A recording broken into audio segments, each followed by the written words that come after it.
दोस्तों, मेरा नाम आर्यश कुमार शर्मा। आज मैं फिर से एक नई वीडियो के साथ जो कि आत्मज्ञान प्राप्ति की खोज के ऊपर है और हमारा आज तीसरा दिन है।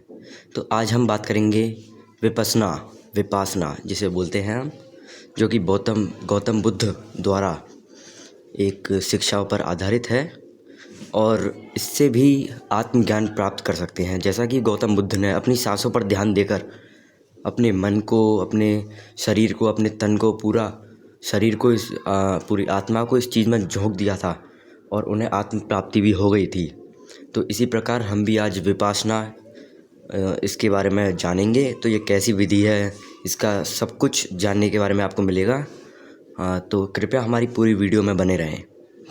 तो चलिए शुरू करते हैं। जैसा कि यहाँ दिख रहा है, विपश्यना एक प्राचीन ध्यान पद्धति है जो गौतम बुद्ध द्वारा उनकी शिक्षाओं पर आधारित है।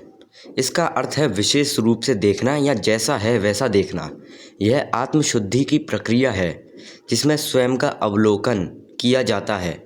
इस ध्यान विधि का मुख्य उद्देश्य मन की शांति और अंतर्ज्ञान को विकसित करना है, जिससे जीवन के दुखों से मुक्ति पाई जा सकती है। जी हाँ, यह बिल्कुल सही बात है। यह जो कथन लिखा गया है ये बहुत सही है। जो भी चीज़ है उसको जैसा है वैसा देखना, ना उसमें नकारात्मक और ना उसमें उल्टे सीधे ख्याल लाना। जैसा है उस नज़र से देखें, अपना मतलब कि नज़रिया चेंज करें अथवा अपनी सत्य हर चीज़ में पॉजिटिविटी देखना। यह एक विपश्यना का सबसे पहला मुख्य इंट्रो है। चलिए थोड़ा सा आगे बढ़ते हैं हम। तो जैसा कि इसमें लिखा हुआ है, विपश्यना की मुख्य विशेषताएं। तो पहला जो है उसका नाम है सचेतनता और जागरूकता। वर्तमान क्षण में पूर्ण रूप से जागरूकता रहने के अभ्यास। दूसरा, अनासक्ति, किसी भी अनुभव, भावना या विचार से जुड़ने या प्रतिक्रिया करने से बचना। तीसरा है स्वाभाविक विश्वास पर ध्यान। शुरुआत में स्वाभाविक श्वास यानी कि सांस का अवलोकन करके मन को स्थिर किया जा सकता है। चलिए दूसरे पेज पर पढ़ते हैं। दूसरे पेज पर आ जाते हैं। तो चौथा वो है कथन, शरीर की संवेदनाओं को निरीक्षण करना, यानी धीरे धीरे पूरे शरीर में उत्पन्न होने वाली संवेदनाओं का निरीक्षण करते हुए उनके क्षणभंगुर स्वभाव को समझा जाता है। और पांचवा है नैतिक जीवन शैली। नैतिक जीवन का पालन करना ध्यान की सफलता का आधार बनता है। यस, सही बात है। दूसरा टॉपिक है विपश्यना ध्यान शिविर। तो इसका पहला पॉइंट पढ़ते हैं। विपश्यना सीखने के लिए आमतौर पर 10 दिन के शिविर आयोजित की जाते हैं। दूसरा पॉइंट है, शिविर के दौरान कठोर अनुशासन और महान मौन, नोबल साइलेंस का पालन करना होता है।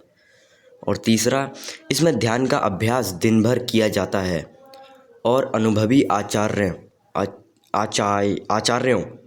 के निर्देशन में विधि सिखाई जाती है। चलिए हम अगले टॉपिक पर पढ़ते हैं। दैनिक कार्यक्रम। सुबह जल्दी उठना, 10 से 11 घंटे ध्यान करना, शाकाहारी भोजन, किसी से बातचीत, किताब पढ़ना या कोई अन्य गतिविधि करना वर्जित है।